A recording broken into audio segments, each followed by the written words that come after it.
On August 28, 2008, a powerful explosion killed 2 workers and injured 8 others at the Bayer CropScience plant in Institute, West Virginia, just outside of Charleston, the state capital. A Chemical Safety Board investigation found the accident resulted from a runaway chemical reaction inside a process vessel used to treat pesticide waste.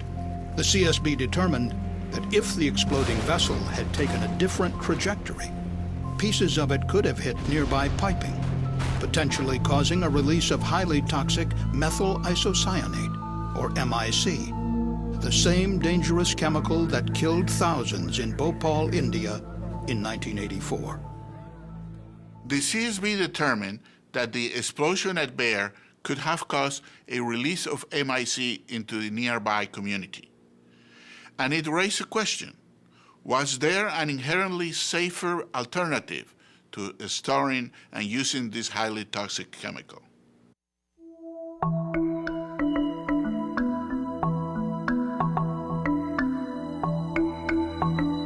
At the direction of Congress, the CSB commissioned the National Academy of Sciences, or NAS, to study the feasibility of reducing or eliminating the inventory of MIC stored at the Bayer plant. The NAS study explored how the concept of inherent safety could be applied at the Bayer facility.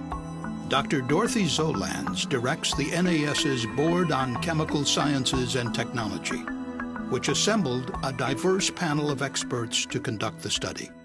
Inherently safer process assessment is a tool that can allow a company's employees, engineers, and corporate officials to take a fresh look at how to carry out their business in a way that would not only be safer, but would also perhaps be better in terms of other business decisions.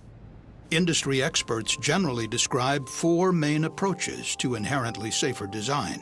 They are: minimize, reducing the amount of hazardous material in the process; substitute, replacing one material with another that is less hazardous; moderate, using less hazardous process conditions, such as lower pressures or temperatures; and simplify, designing processes to be less complicated and therefore less prone to failure. Inherently safer design is a philosophy for design and operation of any technology, including chemical processing. It's not a specific technology or a set of tools and activities, but it's really an approach to design, and it's a way of thinking. Longtime industry consultant Dennis Hendershot served on the NAS study panel and spoke in 2009 at a CSB public meeting about the advantages of inherently safer processes. And what that means is that the safety features are built right into the process, not added on. Hazards are eliminated or significantly reduced rather than controlled or managed. The NAS panel noted that the goal of inherently safer design is not only to prevent an accident, but to reduce the consequences of an accident should one occur. That helps make emergency preparedness efforts more focused and effective. We may tend to think of certain principles of inherent safety as focusing primarily on mitigation or primarily on prevention, but I think there is some overlap there, and we can really address both aspects of risk, the likelihood of occurrence and the severity of consequences. NAS panel member Dr. Paul Amiot is a professor of chemical engineering at Dalhousie University in Nova Scotia, Canada. Not that inherently safer design will solve all ills or cure all ills. It won't deal with all hazards all of the time, but it's really important, I think, to ask the inherent safety questions before we go to adding devices and developing safe work procedures. The first choice after an accident is to say, how can we improve the design so this can't happen? Dr. Trevor Kletz is an internationally recognized chemical process safety expert.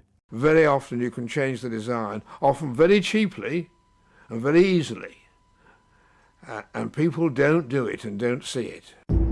Prior to the 2008 accident, the Bayer CropScience plant in Institute, West Virginia was the only facility remaining in the United States that produced and stored large quantities of highly toxic MIC.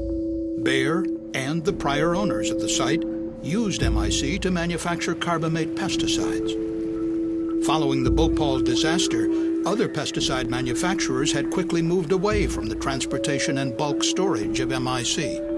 The NAES study noted that members of the community around the Bayer plant were concerned with the quantity of MIC and wanted a process that eliminated or reduced use of the dangerous chemical.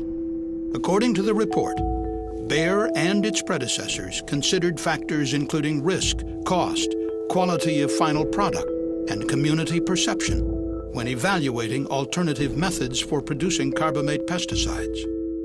In its most recent decision about its manufacturing process, Bayer was weighing off the toxicity and hazard of MIC in the process against a process that might have used less MIC but would have generated more wastewater.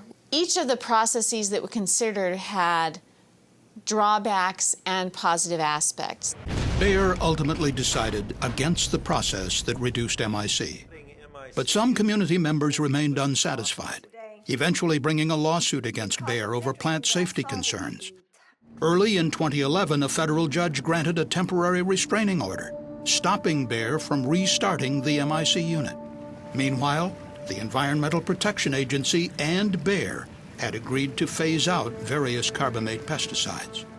On March 18, 2011, Bayer told the court and the public that it would not seek to restart MIC production at the plant and would end the manufacturing of carbamate pesticides deemed hazardous by the World Health Organization.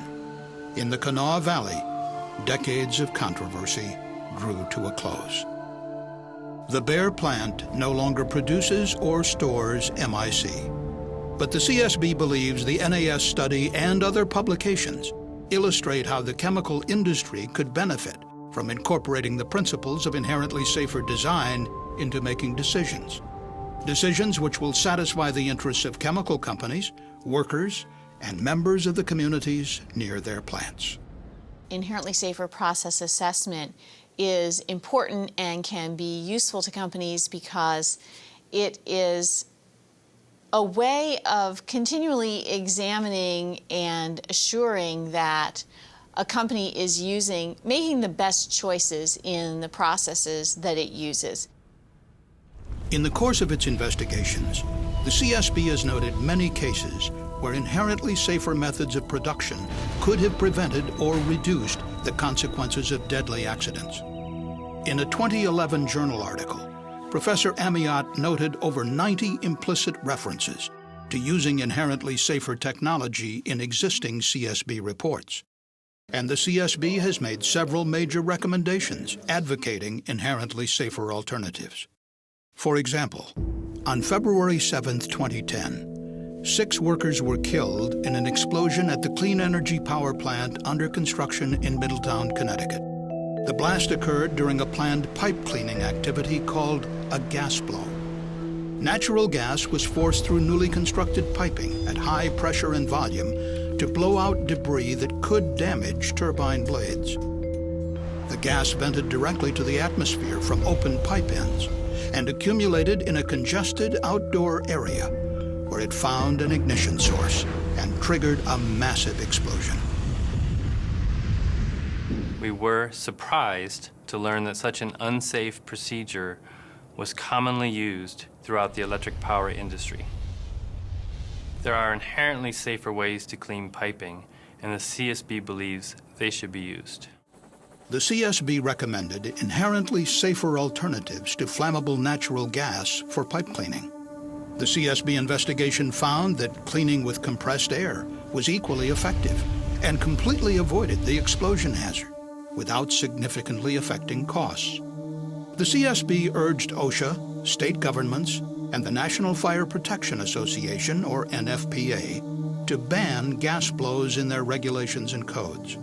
Connecticut promptly outlawed the practice, and the NFPA developed a new code mandating the use of inherently safer alternatives, like compressed air cleaning. The principles of inherently safer processing can be an effective way for chemical companies to eliminate or reduce hazards, prevent accidents, and protect nearby communities. The CSB strongly urges companies to implement the 4 main approaches to inherent safety: Minimize, substitute, moderate, and simplify throughout the entire life cycle of hazardous chemical processes, from the initial design phase to operation to final decommissioning. For more information on the CSB's investigations, please visit csb.gov.